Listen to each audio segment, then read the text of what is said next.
Hello mga bebs, at ito nga ang kaganapan ngayong nga Sabado at pababaunan ko nga si Junakis ng sandwich lang. Dahil ayaw niya raw mag-rice ngayon. Ang dami kong nga lakad ngayon mga bebs at sumasakit na yung ulo ko. Hindi ko pa nasisimulan ay sumasakit na yung ulo ko. Lalo na't gagastos ka mga bebs. At ito nga.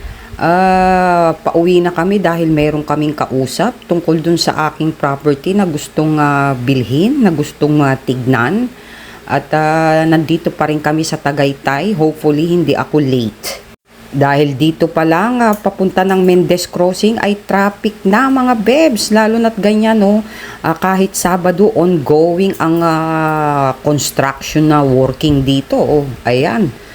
At syempre, ang mga bida na naman sa kalsada, ang ating mga riders. At huminto muna nga kami para mag-smoke. At mag-aalmusal muna kami ng taho dahil wala pa kaming almusal, mga bebs. Time check dyan is 10 a.m. Wala pa ring almusal. Medyo humahapdi na yung sikmura ko, kaya naman kakain na muna tayo. At eto na nga, papunta na tayo dun sa property. At hindi ako late, 10:30 pa lang. 10:30 pa lang mga bebs at 11 o'clock ang usapan namin.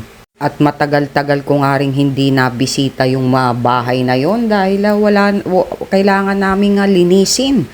At i-check up kung baka mamaya meron na doong sawa. Ito yung property ko dito sa Dasmariñas mga bebs. Sa Barangay Burol. At ito ay subdivision pero hindi yung katulad ng subdivision na high-end, no? Most nang nakatira dito ay mga government employees, especially yung mga teachers. So ang titingin ng property ko ay yung teacher, pero kailangan niya pang ipaayos o pagandahin yung bahay na yon mga bebs, kasi hindi ko na yung ginalaw. Dahil hindi naman ako doon titira at dating may nakatira doon, mayroong umuupa roon kaya pinaalis ko na. Dahil hindi rin naman na-maintain. So mas maiging wala ng tao, kahit hindi ma-maintain okay lang, wala akong sisisihin.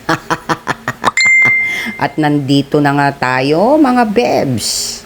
So wait lang tayo ng mga 30 minutes pa. Ayan po, pwede ka rin magtindahan dito. At yun nga, tabing kalsada siya, tabing barangay road. At tahimik din dito mga bebs. Wala kang mga makikita rito mga produkto ng mga bata na laging nasa labas. Mga nasa 36.7 square meters ito eh. 36.776 something like that. So ayan, papipinturahan na lang yan. Ang CR niya ay ganun din, ikaw na ang magpapatiles. At yung CR naman niya po pwede mong papalitan. At pagbuhos ko niyan, ganun ang buhos niyan mga bebs. Talagang walang bara. Ngayon po pwede mong maging tindahan. Gusto mong magbukas dyan na magtinda-tinda ka ng squid balls o kung ano, gawin mong computer shop or everything. Bahala ka na dahil tabing kalsada nga siya ng barangay road. Ang dami nang tumingin dyan mga bebs. Kaya lang ang gusto nung iba ay installment. Ay ayoko ng installment, gusto ko cash. At yung iba tawad pa ng tawad. Ang binabayaran mo dyan hindi naman yung bahay. Ang binabayaran mo yan yung location. Dahil maganda yung location. Malapit sa lahat. At ayan na pala. At nung makatapos nga kaming mag-usap ay nagustuhan nila yung property, pero iintayin ko pa ang kanilang desisyon mga bebs. At bumili muna ako ng konti dyan sa supermarket dahil walang-wala na akong stock.